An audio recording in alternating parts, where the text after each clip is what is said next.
se considera que no hay en este tiempo una expansión o un crecimiento de la iglesia, sino que hay un movimiento de la iglesia. Es decir, hay muchos hermanos que están cambiando de congregación.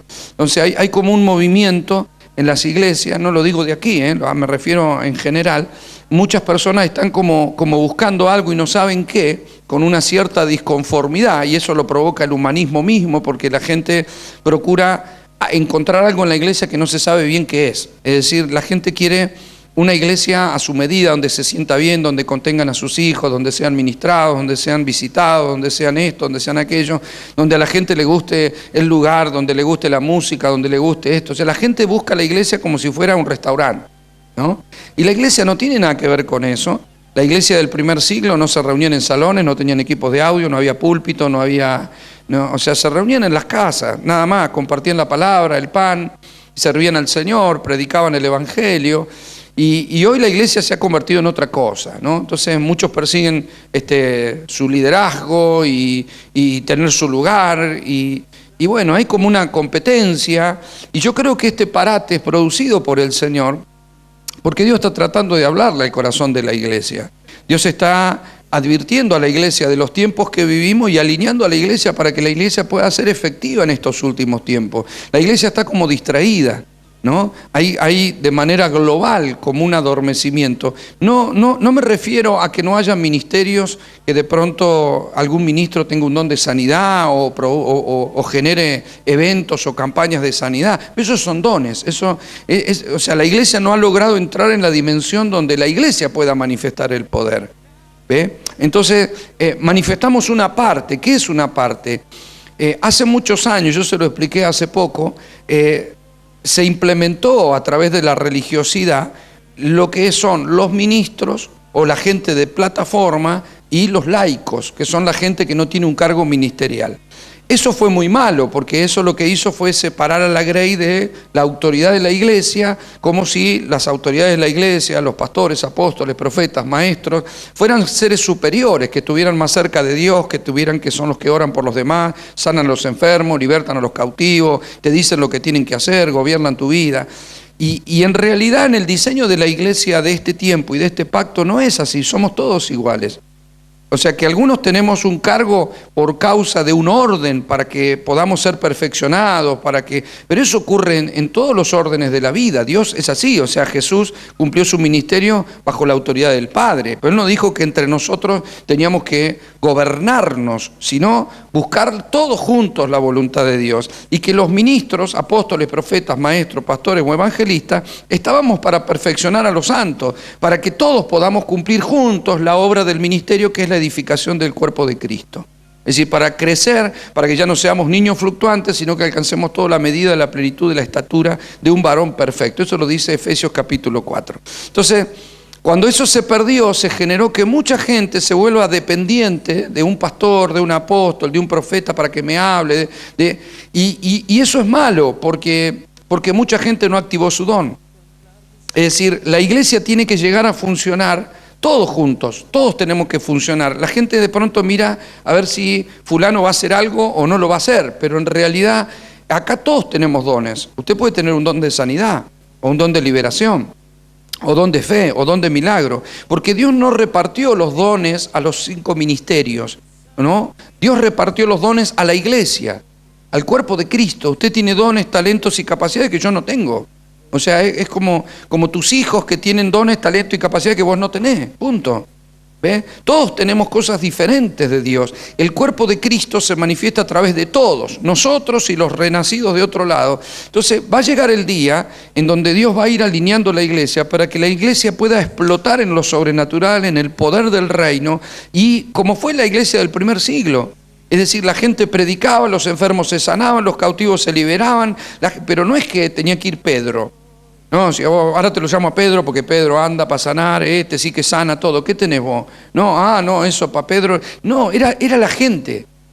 Era el poder en la iglesia, era el poder en todo aquel que creía. Por eso se le empezó a llamar cristiano, porque cristiano tiene que ver con la palabra cristitos, tiene que ver con pequeños cristos, eso es lo que significa. Y se le empezó a llamar cristianos a la iglesia porque los hombres o las mujeres que creían empezaban a hacer lo mismo que Jesús, quien decía que era el Cristo. Entonces, cuando vieron que Él murió como el Cristo y que luego dijo que resucitó, y sus discípulos hacían lo mismo que Él. Sanaban a los enfermos, liberaban a los cautivos, lo mismo que hacía Él. Entonces le empezaron a llamar pequeños Cristos. Estos son todos iguales que el Jesús que andaba. ¿Se acuerdan de Jesús? Bueno, estos son todos iguales, hacen todo lo mismo. Esa es la idea de la iglesia.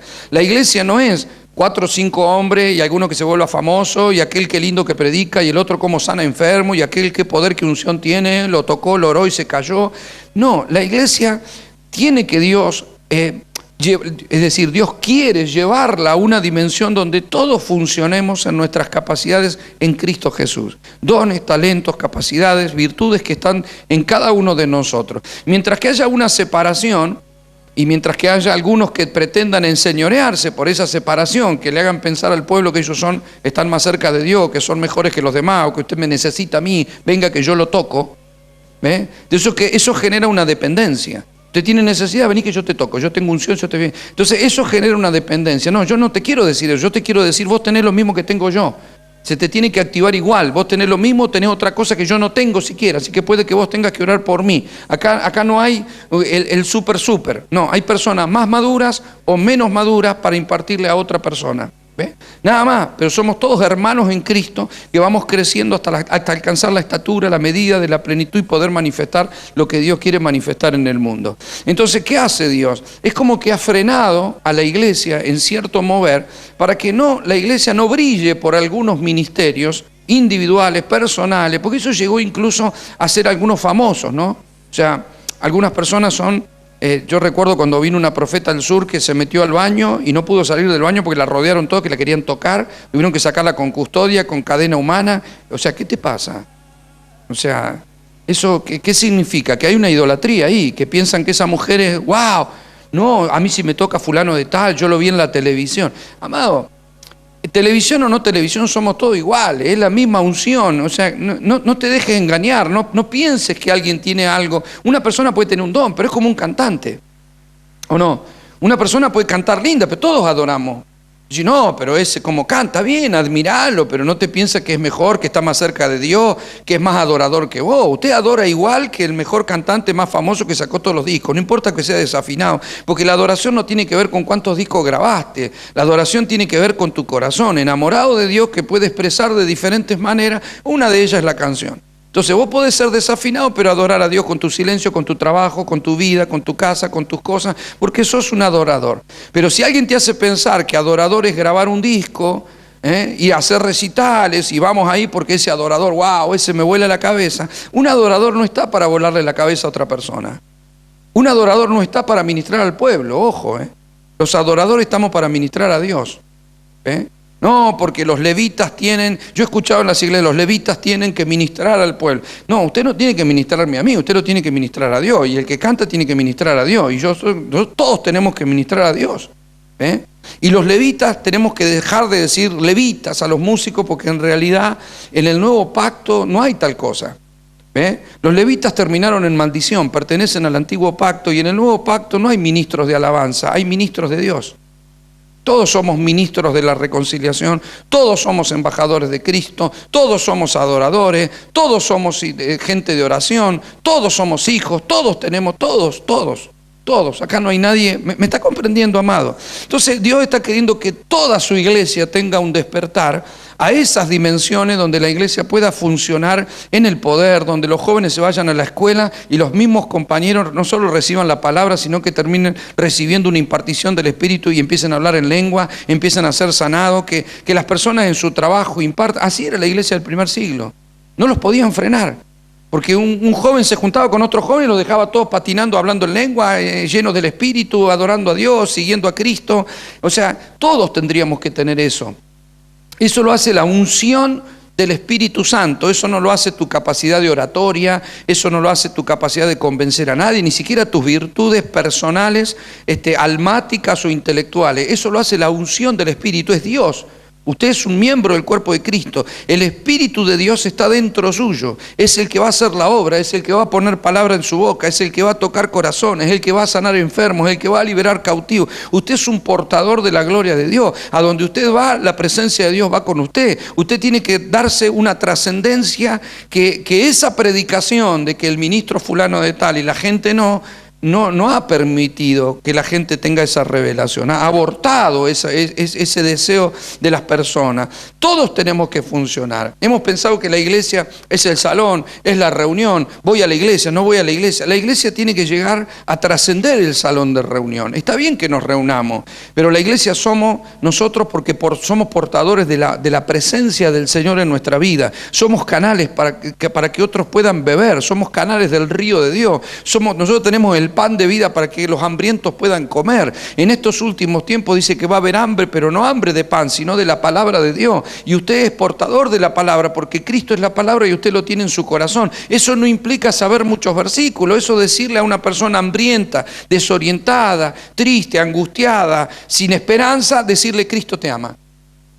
Eso es pan, eso es lo que sacia el corazón de una persona hambrienta. Eso es lo que trae luz a una persona ciega. Decirle que Jesucristo es el camino. Eso es lo que hace que nosotros seamos personas diferentes, que no seamos religiosos, que tengamos la capacidad de transmitir lo que también hemos recibido, para lo cual se nos tiene que revelar. ¿Ve? Se nos tiene que revelar lo que portamos, quiénes somos en Cristo Jesús, cuál es nuestra posición en Cristo, porque todo el sistema que nos rodea está de alguna manera organizado por Satanás para abortar eso, para frenar la revelación del pueblo, para que el pueblo no avance. O sea, Pablo lo dice en sus cartas, lo dice Juan también, pero Pablo dice claramente en el capítulo 6 del libro de Efesios, no tenemos lucha contra sangre y carne. Dice, sino contra principados, contra potestades, contra gobernadores de las tinieblas de este siglo y contra huestes espirituales de maldad que operan en las regiones celestes. Es decir, nuestro problema no es ni un patrón, ni un presidente, ni un amigo, ni un hijo, ni un padre, ni un vecino. Nuestro problema es el mundo espiritual. Contra eso nosotros nos enfrentamos. Y si la iglesia se le apagan las luces espirituales, la iglesia empieza a ver naturalmente, usted va a pensar que su problema es su casa, su problema es su esposo, su problema es el trabajo, y el patrón, y el cuñado, y el otro. Y en realidad el enemigo se manifiesta a través de personas. Puede ser, lo hace de hecho, pero no es nuestro problema. Si yo logro ver espiritualmente, me voy a dar cuenta que la gente no es que no viene porque es dura. Hay un mundo espiritual que está frenando que la gente tenga un encuentro con Dios. Hay un mundo espiritual que está atando a tu pariente, atando a tu esposo, tu esposa, atando a hermanos que no pueden congregarse, que no es que no aman a Dios, no pueden llegar. Si usted le pregunta, no es que no aman a Dios, no tienen nada contra la iglesia, pero hay una lucha espiritual. El problema es cuando no lo detecta la persona. Cuando no lo detecta y no se da cuenta, no, lo que pasa es que no tengo ganas. No es gana, es lucha espiritual que no te permite hacer la voluntad de Dios. ¿Me está comprendiendo? Entonces, la iglesia tiene que caminar en luz, tiene que caminar en revelación. Se nos tienen que abrir los ojos para que nosotros no entremos, porque la iglesia, hace unos años, la iglesia empezó a romper las estructuras de religiosidad. Yo, por gracia del Señor, siendo un ministro que entré al camino sin esas estructuras de haber sido creado en la iglesia, siempre fui un poco de romper esa estructura, de apegarle al espíritu de religiosidad, siempre. Por eso, cuando era evangelista fui muy cuestionado también, y como pastor también lo he sido, porque por pegarle a la religiosidad, por creer que la iglesia tiene que vivir en el espíritu, no en la estructura institucional, sino en el organismo vivo que implica la iglesia. Yo he sido parte de esa generación que ha podido ver y le ha pegado al espíritu de religiosidad, pero salir de la religión no nos tiene que hacer livianos. Porque hay gente que dice, no, yo no soy un religioso, ahora ya yo me puedo vestir como quiero, me puedo poner lo que quiero, pero empiezan a perder cuidado de las cosas que tienen que tener cuidado. ¿Ve? Empiezan a perder el temor, no a Dios, sino el temor de que el enemigo ataca. Pablo dice, no ignoremos las maquinaciones de Satanás. Entonces la gente empieza a ir a la iglesia y como antes no se podía ir a la fiesta de cumpleaños, no se podía bailar el vals, no se podía escuchar música mundana, no se podía tomar vino, no se podía mirar televisión, no se podía escuchar la radio, no se podía jugar a la pelota, no se podía jugar a la escondida, no se podía jugar a las cartas, no se podía hacer nada. Ahora sí entendemos que era una estupidez, que fueron controles que lo único que hicieron fue frenarnos y que en realidad fue un temor tonto, porque no pasa por ahí, solo tengo que tener gobierno y dominio de todo lo que hago. Entonces puedo mirar televisión, pero no puedo estar las 24 horas haciéndolo. Puedo comer, pero no puedo tener la gula. Puedo bailar el vals con mi, pero no me voy a poner a hacer el baile de la botellita. O sea, usted entiende, ¿verdad? Se puede, pero todo tiene una medida, una ética, una revelación, donde las personas antes te decían que tenías que venir con pollera larga y esto no te ponga y el escote está acá arriba y no te haga... Bueno, ahora usted sabe que usted no tiene problema. Lo que usted tiene que saber que el escote tiene que venir conforme al Espíritu te diga. No el pastor que te mida, porque ya ahí donde el pastor se mete donde no se tiene que meter, donde hay un reglamento, no hay un reglamento, pero yo he ido a predicar a iglesia donde las chicas suben a cantar y te ponen una pupera, toda la panza al aire libre, ojota, micromini y todos los pelos. Entonces vos decís, pero ¿qué te pasa? O sea, ¿qué? Shakira cantando. O sea, y después, ay, si los hombres me miran son porque tienen problemas. Si usted tiene la mente sucia, joróbese, pero yo, no es así. Perdóneme, pero no es así. ¿Por qué? Porque usted, por amor al hermano, por amor a la otra persona, usted tiene que tener cuidado porque es una cuestión lógica. Los seres humanos, a los hombres no nos gustan los árboles, nos gustan las mujeres y a las mujeres les gustan los hombres. Pero Dios nos creó así, no hay un problema con todo eso. Entonces, ¿qué es lo que tenemos que tener? Cuidado, ética, tener una medida justa, saber cuándo algo es ético y cuándo no, cuándo tengo que acceder a algo y cuándo no, cuándo puedo escuchar cierta música y cuándo una música tiene un trasfondo diabólico y perverso que puede afectar mi vida espiritual, porque es malo eso.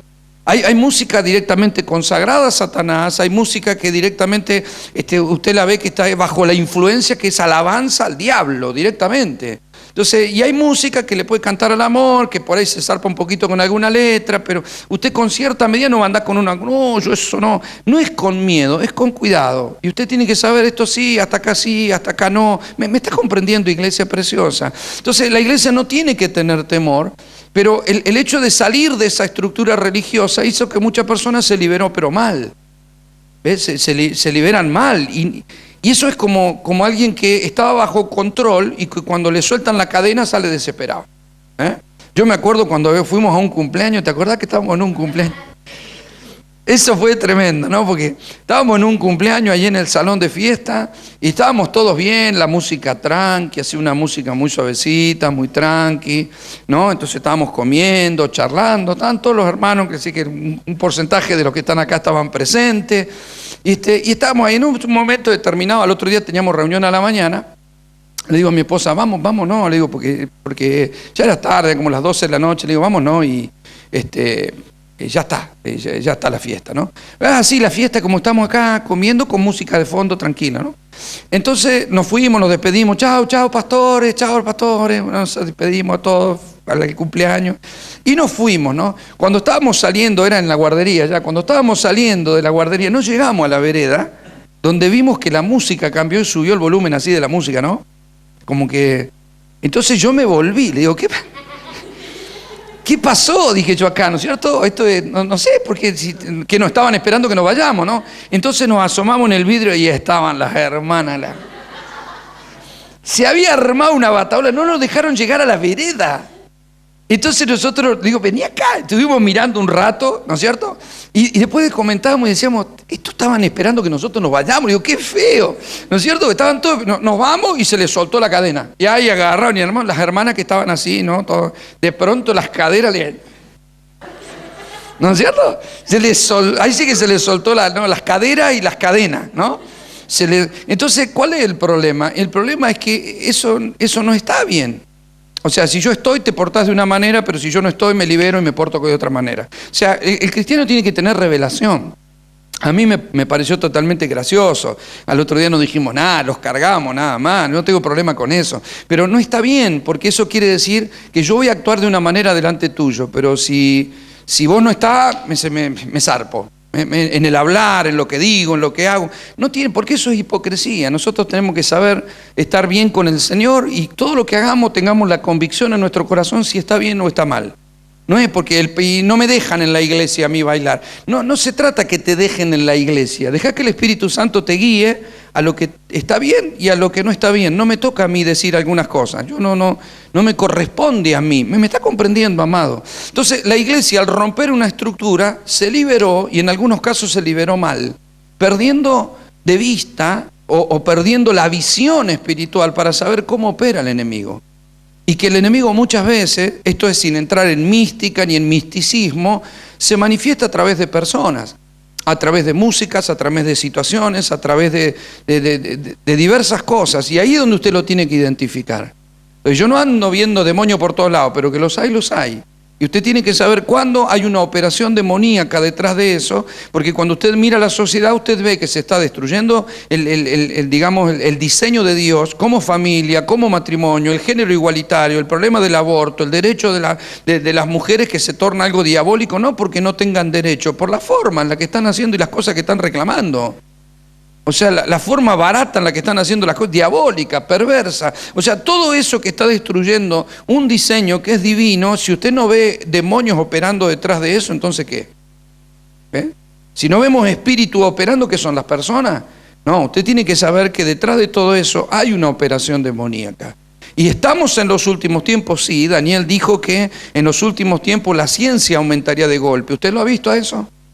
¿Verdad que sí? ¿Verdad que hoy todo parece viejo? O sea, todo lo que te compraste hoy, cuando te lo compraste, ya lo sacaste del estuche, ya es viejo porque hay 5 modelos más nuevos que lo que te compraste vos. Si es un celular, si compras un auto, a los 2 meses ya es viejo, lo tenés que cambiar por otro. O sea, todo, la gente entró en una vorágine que, ¿no es cierto? Todo nos supera, salen cosas. La ciencia es una cosa extraordinaria, es digno de admirar por un lado, pero por otro lado, usted tiene que saber que tiene que leer el mundo espiritual y decir, estamos en los últimos tiempos.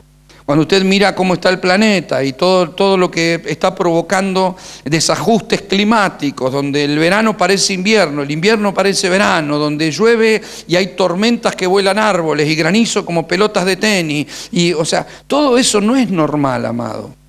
Los días se han acortado, usted se levanta a la mañana, tosió 3 veces y ya llegó a la noche y tiene que volver a acostar, es una cosa de loco, no te alcanza el día para nada, así se pasó volando. ¿O no? O sea, usted tiene que darse cuenta que aunque usted se ponga ante un reloj y haga así y quiera controlar los segundos, el día no es una percepción. El cronos es una cosa, pero Dios, la Biblia lo dice, los días se acortarán por causa de los escogidos. Entonces, la maldad aumentará, la perversión aumentará. Usted no va a ver un programa en televisión donde no haya gay reclamando por sus derechos y sus cosas. Donde antes era, wow, no me diga, ahora es normal. Casi que la normal es el heterosexual. El que dice, no, yo no estoy de acuerdo con eso, discriminación. O sea, todo eso no es gratis, amado, es el espíritu de este siglo. Los gobiernos son corruptos, los hogares disfuncionales. Si usted mira el noticiero, todo el mundo afana a todo el mundo. Antes, cuando no éramos chicos, nosotros jugábamos en la vereda, las ventanas, dormíamos con las ventanas abiertas. O sea, no estamos hablando de 10 generaciones atrás, estamos hablando de que en una generación eso no es la pobreza y la crisis de un país, porque nuestros abuelos también vivieron crisis y pobreza y no se afanaban como se afanan hoy en día. Hay maldad, hay espíritus inmundos operando en esta tierra. Entonces crece la maldad. Crece el abuso, crecen los asesinatos, usted comprende, la violencia contra las mujeres, las están matando como si fueran moscas. Eso no existía antes, y los matrimonios existían, los hogares existían, los chicos los están mandando al psicólogo, dice que son hiperactivos, los están empastillando, pero ¿cómo si los niños de antes eran niños igual que los de ahora? ¿Y por qué eran tranquilos? ¿Y por qué se podían sentar? ¿Y por qué podían jugar a la escondida y jugar con una latita y jugar? Ahora no importa cuántas cosas le das el celular, le das la PlayStation, le da una nave espacial, el tipo se aburre. Oh, estoy aburrido. Y dice, ¿qué te tengo que dar? Nosotros jugamos con una lata, estamos todo el día. Hacíamos collares con fideos motacholes. Y podíamos estar todo el día y nos poníamos una mesita en la puerta de casa y vendíamos collares que no nos compraba ni el gato. ¿Quién te va a comprar un collar de fideos motacholes? Pero nosotros teníamos negocio. Y decía, ¿y qué es lo divertido? No sé, pero divertíamos con esas cosas. Hacíamos la choza, jugábamos a la escondida, jugábamos a la pelota, hoy no, hoy los pibes no saben jugar. No saben jugar, no saben interactuar, son inteligentes para algunas cosas, pero, o sea, esto es la maldad que ha crecido, amado. Las familias que se han desintegrado. Hoy cualquiera se divorcia por cualquier cosa, ¿o no? Antes, está bien, no existía el divorcio, pero los matrimonios la peleaban, seguían, estaban. Hoy por nada, hoy se casaron, no importa si hace 7 días, si nos llevamos mal, ¿para qué estar juntos, no es cierto? Vamos a divorcio express. Firma uno, ya está, divorciado. O sea, antes había que ir a México a ver si alguno se divorciaba. Ahora no, express. O sea, express, era el café en mi época. Ahora es el divorcio express. O sea, usted me comprende, ¿verdad? Eso es la maldad que ha crecido. la maldad que ha crecido. Entonces tenemos que ser conscientes de todo esto. Tenemos que ser conscientes. Nosotros mirábamos dibujo animado, que era el Tony Jerry, era un ratón corriendo un gato, y la mayor maldad era pegarle un palo en la cabeza para que el gato no le hacía nada. O sea, era lo más que... Hoy en día, miren los dibujitos, son diabólicos, los de los niños. Son diabólicos, con nombre de demonios, con guerra, con invocaciones, con... Entonces, la iglesia no puede ignorar todo esto, no para tener miedo, sino para decir, hermano, nosotros tenemos que hacer lo que tenemos que hacer para que Dios pueda mostrar su poder a través de la iglesia, porque nosotros tenemos más poder que las tinieblas, pero no nos volvemos como que, bueno, y viste, está pasando. No, cobremos autoridad, tomemos nuestro lugar y peleemos por la gente, peleemos por nuestros seres queridos y por la expansión del reino, porque Dios nos ha dado las armas de la luz. Y lo que usted ve en el mundo es tiniebla. Tinieblas cubrirá la tierra y oscuridad las naciones, lo dice Isaías 60, pero sobre nosotros amanecerá Jehová y sobre nosotros será vista su gloria. Por eso Dios detiene a la iglesia, porque la iglesia se entretiene con pavada. Entonces nosotros nos entretenemos con cultos pentecostales, cayéndonos al piso, nos liberamos entre nosotros y la gente se está perdiendo. Y las familias se están destruyendo, y la tierra está gimiendo por la manifestación gloriosa de los hijos de Dios. ¿Me está comprendiendo, mi amado? Hace un tiempo lo compartimos. Nosotros tenemos el ministerio de la reconciliación, y lo que se está viendo es un desastre en el mundo. Por eso Dios ha frenado ciertas cosas para que la iglesia mire al cielo, porque lo mismo le pasaba a Israel. Cada vez que Israel se apartaba de la voluntad de Dios, Dios le frenaba las cosechas, permitía que los madianitas o los filisteos o los geteos o los jebuseos le robaran las cosechas, le llevaban los jóvenes, le violaban las mujeres, y ellos volvían su rostro a Dios. Derribaban los altares y decían, Señor, te pedimos perdón, algo hemos hecho mal, oh Señor, trata con nuestro corazón, nos arrepentimos. Se arrancaban los pelos, se arrancaban la barba, se tiraban cenizas sobre la cabeza y se vestían de arpillera. Y le estoy hablando de los gobernantes, amado, no estoy hablando de cualquier persona. Los gobernantes de Israel hacían eso, los sacerdotes se vestían de arpillera, ¿ve? Pidiendo misericordia y clamando. ¿Y Dios qué hacía? Les levantaba jueces que venían con poder sobrenatural, un Sansón, un Otoniel, un Jefré, un Gedeón, y esa gente vencía a los enemigos, ponía la tierra en paz. Este tiempo es un tiempo donde Dios quiere levantar el poder de la iglesia para que la iglesia ponga al diablo donde lo tiene que poner, ponga las cosas donde las tiene que poner, porque estamos en los últimos tiempos, amado. Tenemos que reaccionar ante esto. Esto no es miedo, pero tenemos que saber que hay una anunciación de que las cosas se van a poner de mal en peor en algunos casos, que va a haber persecución sobre la iglesia, que va a haber una intención de unificar un gobierno mundial, de unificar una moneda mundial, de unificar a través de las religiones del ecumenismo, de lo cual nosotros no podemos ser parte de nada de eso. Usted sabe que hoy se está hablando de poner el microchip a un montón de personas, ¿cierto? Y que ya se lo están poniendo, y ya los tienen los hijos de los famosos, y los hijos de los millonarios, y que ya están algunos diciendo que si no te pones el microchip no vas a poder comprar ni vender, ni vas a ser atendido, ahí va a estar toda tu historia clínica, ahí va a estar todas las cosas, y usted tiene que saber qué significa todo eso en este tiempo, porque la iglesia va a empezar a sufrir. La iglesia está sufriendo persecución ideológica, amado. La iglesia la está sufriendo ya, y tenemos que despertar a todo eso, porque antes de que Cristo venga va a haber una manifestación no solo de un gobierno. El diablo lo que quiere es gobernar. Él quiere gobernar, no quiere que Dios gobierne. Mientras que Dios tiene el reino, Él tiene su pequeño reino con minúscula. Entonces, mientras que Dios es el Dios eterno, Él quiere ser el Dios de este mundo. Y hay una disputa, Él quiere gobernar al hombre, ¿ve? No es que Él puede competir contra Dios, pero quiere gobernar al hombre, como lo hizo en el Edén. Quiere quitarle el poder, quiere someter al hombre, para lo cual va a haber una manifestación del falso profeta, del anticristo en los últimos tiempos, y la iglesia va a sufrir los embates de todo eso.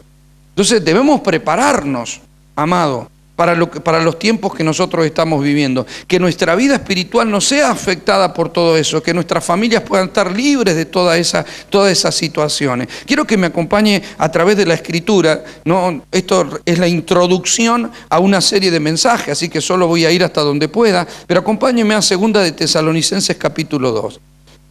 Porque en esta serie, yo le dije, se llama el espíritu del anticristo. El anticristo se manifiesta de dos maneras diferentes. Quiero que usted tenga muy en cuenta lo que le voy a decir, de dos maneras diferentes. Una va a ser una persona con carisma que se va a manifestar a nivel mundial, ¿ve? A esa persona en la Biblia no se le llama solamente el anticristo, sino el cuerno pequeño en Daniel, el príncipe que ha de venir en Daniel, el hijo de perdición, el hombre de pecado, eso lo dice Pablo en Tesalonicenses, o la bestia, lo llama así en el Apocalipsis, ¿sí? Ese hombre de carisma que va a procurar gobernar las naciones de la tierra. Pero la segunda manera, y esta es la que a mí me interesa que nosotros nos enfoquemos, es el espíritu del anticristo. Es un espíritu, y esto no significa que es el hombre de pecado, la bestia y el cuerno que va a manifestarse en algún momento, sino el espíritu que ya está operando entre nosotros. Y se lo voy a mostrar por la Escritura. Primero acompáñeme a 2 de Tesalonicenses para que usted pueda ver al anticristo. Y dice, verso 1, capítulo 2, verso 1. Pero con respecto a la venida de nuestro Señor Jesucristo y nuestra reunión con Él, os rogamos, hermanos, que no os dejéis mover fácilmente de vuestro modo de pensar. Es decir, yo quiero decirle que el diablo va a tratar de mover nuestra manera de pensar. Hay muchos cristianos que no tienen bases sólidas en el Señor y se dejan mover, no están fundamentados en Cristo en su pensamiento. ¿Me está comprendiendo? Esta lucha va a estar sobre la iglesia. Dice, no se dejen mover fácilmente de vuestro modo de pensar, ni os conturbéis ni por el espíritu, ni por palabra, ni por carta, como si fuera nuestra, en el sentido de que el día del Señor está cerca. Nadie os engañe en ninguna manera, porque no vendrá sin que antes venga la apostasía. La apostasía significa desviarse de la verdad, el error. La apostasía significa que van a empezar a predicarse falsas doctrinas, falsas enseñanzas. Y hay gente que va a empezar a caminar en el error. Por ejemplo, sí, yo sé que la Biblia dice esto, pero no hay problema, Dios no es así. Ya hay iglesias con pastores gay, que aceptan y bautizan gay, por ejemplo. Entonces, yo no puedo hacerle decir a la Biblia lo que la Biblia no dice. Sí, pero Dios es amor y Dios... Entonces yo creo una doctrina y yo bautizo igual y porque Dios nos ama y Dios es amor. ¿Ve? Eso es apostasía. Eso es caminar en el error, eso es apartarse de la verdad. Dice el hombre dice hasta que venga la apostasía y se manifieste el hombre de pecado, el hijo de perdición, el cual se opone y se levanta contra todo lo que se llama Dios. ¿Contra qué se levanta? Contra todo. ¿Y dónde está? ¿Qué se llama Dios si no la iglesia? ¿Ve? Es decir, que se viene a levantar contra la iglesia, haciéndose pasar por Dios. Es decir, diciendo yo tengo el poder. Yo quiero decirle algo, el humanismo y la nueva era posicionan al hombre como su propio Dios. Por eso usted va a ver que todo humanista o todo practicante del yoga o de la nueva era, ¿qué te va a plantear? Que vos tenés que armonizar con el cosmos, con el entorno, que tenés que tener armonía con vos mismo, es lo que vos sos, lo importante sos vos. Te entrona al hombre, el humanismo entrona al hombre, diciendo que Dios es el hombre. Eso es lo que le dijo Satanás a Eva, ¿o no? Come la fruta, vas a ser igual a Dios. Es lo mismo, es exactamente el mismo espíritu. Dice, ¿no os acordáis que cuando yo estaba todavía con vosotros, les decía esto? Y ahora vosotros sabéis lo que lo detiene, a fin de que a su debido tiempo se manifieste, porque ya está en acción el misterio de la iniquidad. Solo que hay quien al presente la detiene hasta que él a su vez se ha quitado del medio. Ya le voy a explicar esto, no me voy a meter hoy acá, solo quiero que usted lo pueda entender. Y dice, y entonces se manifestará aquel inicuo a quien el Señor matará con el espíritu de su boca y destruirá con el resplandor de su venida. Hay dos cosas que pueden ir contra ese anticristo, y es la palabra y la venida del Señor. El espíritu de su palabra lo tiene la iglesia. La palabra es poderosísima, amado, y es lo único que puede frenar las tinieblas. El Espíritu del Señor todavía está en la iglesia y operando, por eso todo eso tiene un límite. Dice, entonces se manifestará aquel inicuo a quien el Señor matará con el espíritu de su boca y destruirá con el resplandor de su venida, inicuo cuyo advenimiento es por obra de Satanás, con gran poder y señales y prodigios mentirosos.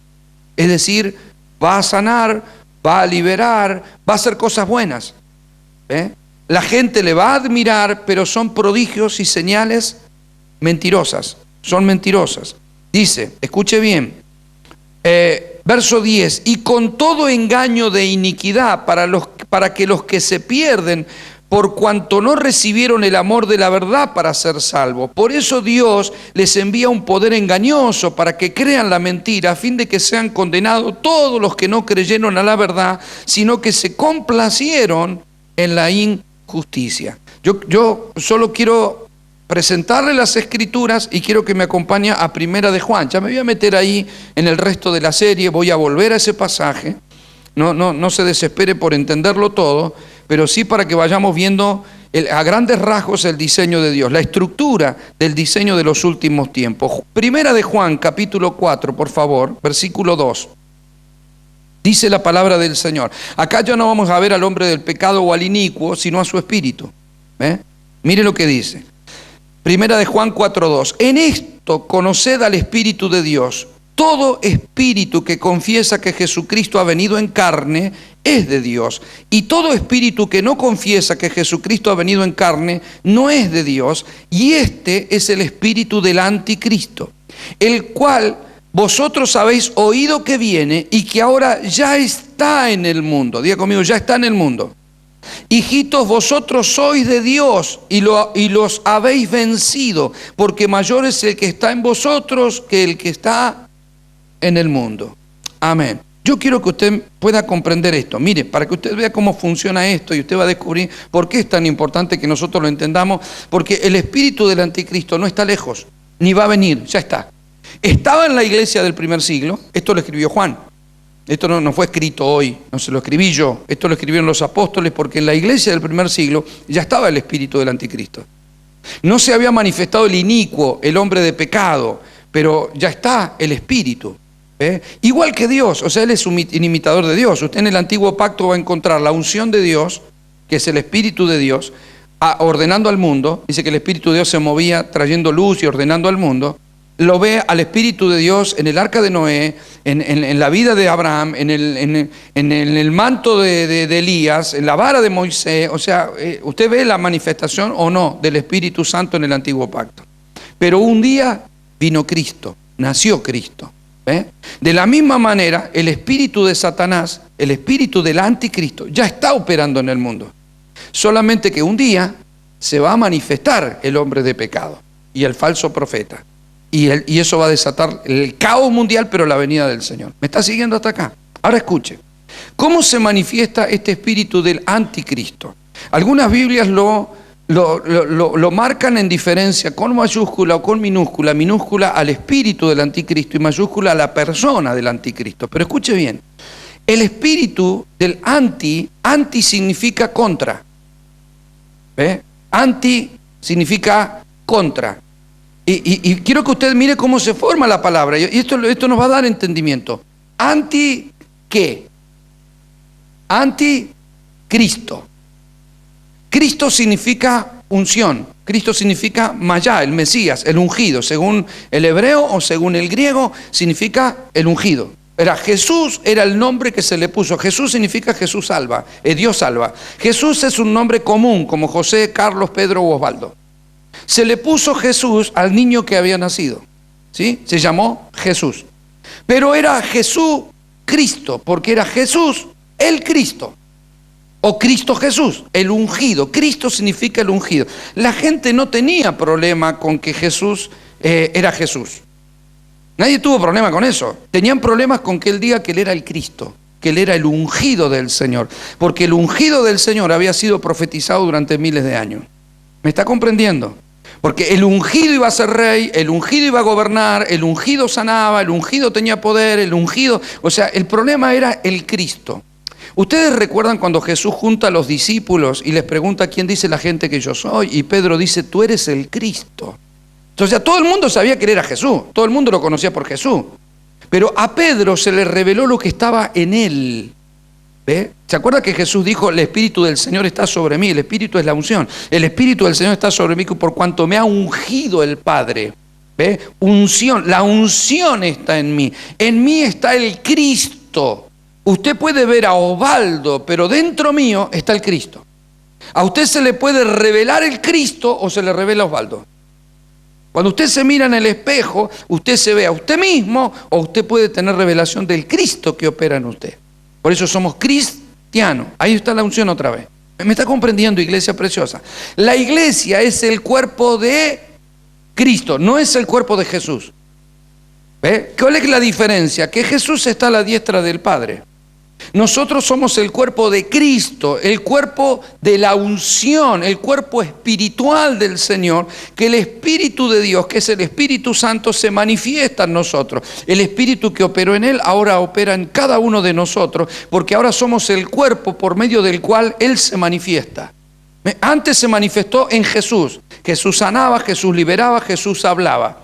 Ahora, cuando Él se fue, Él me dijo, a ustedes les conviene que se vaya. Eso se lo dijo a sus discípulos en el libro de San Juan, ¿se acuerda? Capítulo 14. A ustedes les conviene que yo me vaya, porque si yo me voy, vendrá el Espíritu Santo. Yo no los dejaré huérfanos. Él estará con vosotros y vivirá en vosotros y les guiará a toda verdad y justicia y les enseñará todas las cosas que yo les enseñé. Y las mismas cosas que yo hice y aún mayores van a hacer ustedes. Es decir, yo me voy a la diestra del Padre. Los discípulos lo vieron irse en el libro de los Hechos y lo miraron y los ángeles se pusieron a la vista. ¿Qué les pasa? ¿Se acuerdan? No, es que se va. Bueno, a ese que vieron que se va, un día lo van a ver volver. Y Jesús se fue, no volvió más. Lo que se quedó fue el Espíritu, el Cristo, que operó en Jesús, el hijo del carpintero, y fue desparramado en todos nosotros. En la iglesia primitiva el Señor le sopló el Espíritu, pero después fueron llenos del Espíritu, fueron llenos del fuego y de la unción y empezaron a hablar en lengua en el libro de los Hechos capítulo 2. ¿Recuerdan eso? Es decir, que fueron ungidos. Entonces Pedro se paró y se convirtieron 3.000, predicó otra vez, se convirtieron 5.000, después oraba por los enfermos se sanaban, oraban por un muerto, el muerto se liberaba, porque la unción, el Espíritu vino. ¿Se acuerdan cuando Jesús se fue a bautizar y el Espíritu vino sobre él? Bueno, en el Pentecostés el Espíritu cayó sobre la iglesia y a partir de ahí y hasta el día de hoy el Espíritu sigue dentro de los cristianos. Por eso somos el cuerpo de Cristo, por eso manifestamos su Espíritu. Está en la tierra, su Espíritu es lo que hace las cosas, está en la tierra y opera a través de nosotros. Ahora usted tiene que saber que de la misma manera, porque el diablo es imitador, también hay un espíritu, pero es de las tinieblas, que opera en personas. Igual que el Espíritu Santo opera en nosotros para el bien, en ellos opera para el mal. Es un espíritu anticristo. Es decir, se opone a todo lo que sea Cristo. Es un espíritu que procura matar tu unción. Es un espíritu que procura robarte la revelación. Usted sabe que la revelación de la palabra viene por la unción. Por eso hay gente que escucha la palabra, que lee la Biblia y no entiende ni jota, porque el espíritu, amado, mata tu revelación si lo que hace es bloquearte al Cristo. Solo queda la persona.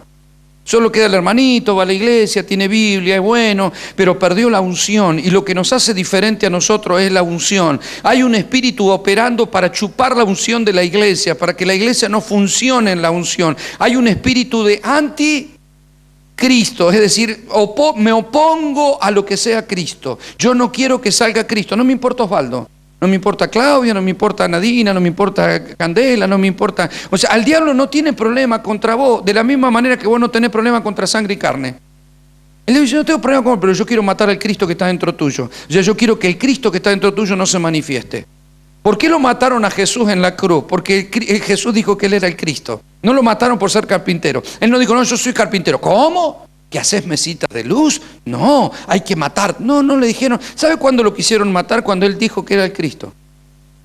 ¿Me está comprendiendo? Por eso usted y yo tenemos luchas espirituales, porque el problema no es que tenés un taller, que cosés para afuera, que limpiar una casa o que trabajás por hora. No, al diablo no le importa eso, no le importa que ni en qué auto andás, si andás en bicicleta, tenés plata, no le importa nada de eso. Lo que le importa es que no manifiestes la unción del Cristo, porque eso es lo que le puede provocar a él daño. Porque la unción del Cristo es la manifestación de Dios y la manifestación del reino. A él no le importa que tengas Biblia, a él no le importa que cantes canciones, a él no le importa que haga ciertas cosas, no le importa a él que está escuchando, a él le importa que la unción, que es la vida de Cristo que opera en nosotros, no pueda verse, que no podamos manifestarla, que no hablemos con unción, que no oremos con unción, que no cantemos con unción, que no hagamos las cosas con la vida, que él quiere impedir que se manifieste el Cristo.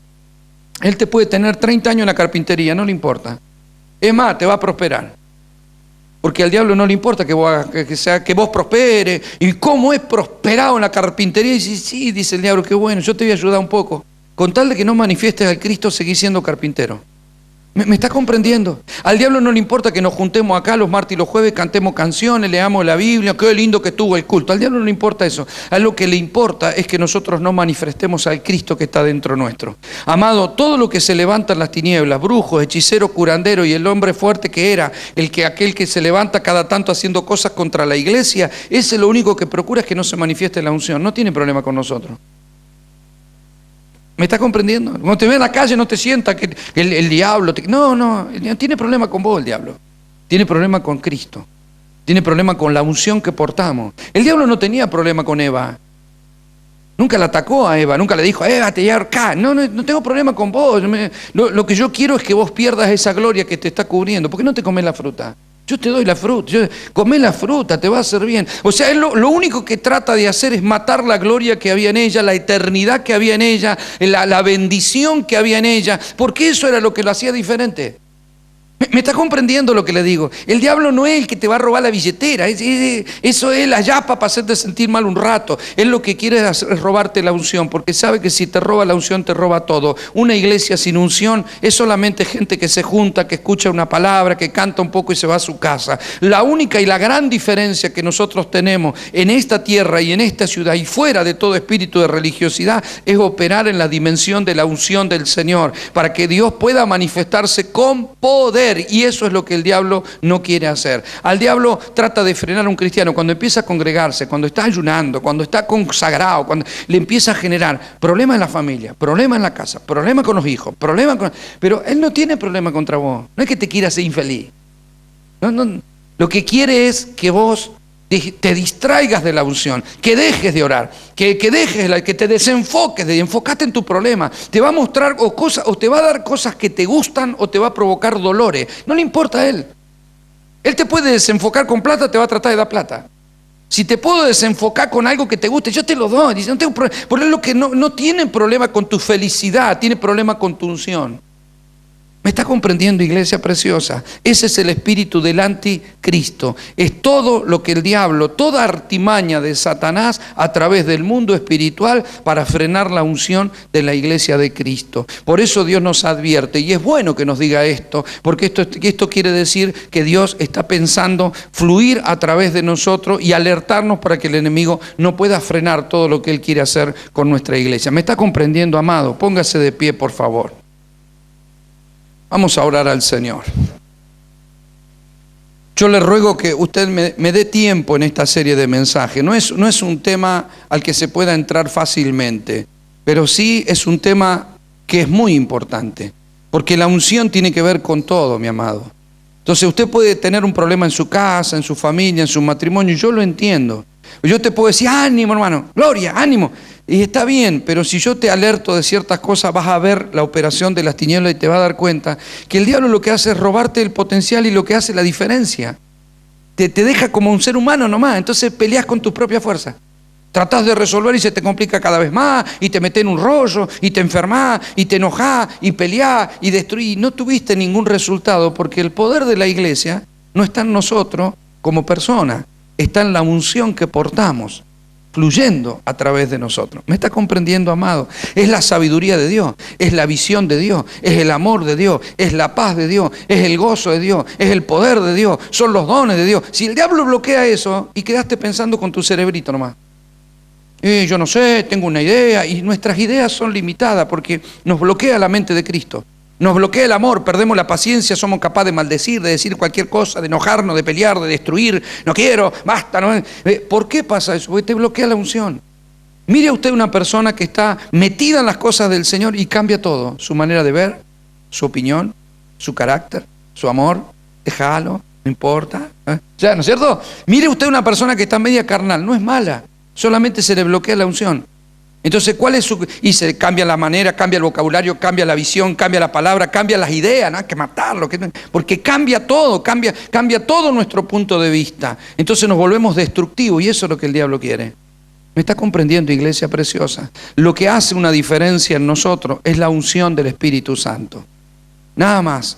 No somos seres especiales porque venimos aprendiendo Biblia hace unos años. Somos especiales porque Dios mora en nosotros.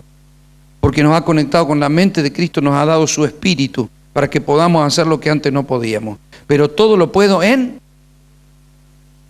¿Sabe lo que dijo Jesús en San Juan capítulo 15? Sin mí nada podés hacer. Por eso el diablo, ¿qué hace? Dice, si yo me vuelvo anti Cristo, no anti Osvaldo, no anti Claudio, no, anti Cristo, pues si yo bloqueo al Cristo, queda solito y ya perdió toda la posibilidad que tenía de ser un más que vencedor. ¿Me está comprendiendo, iglesia preciosa?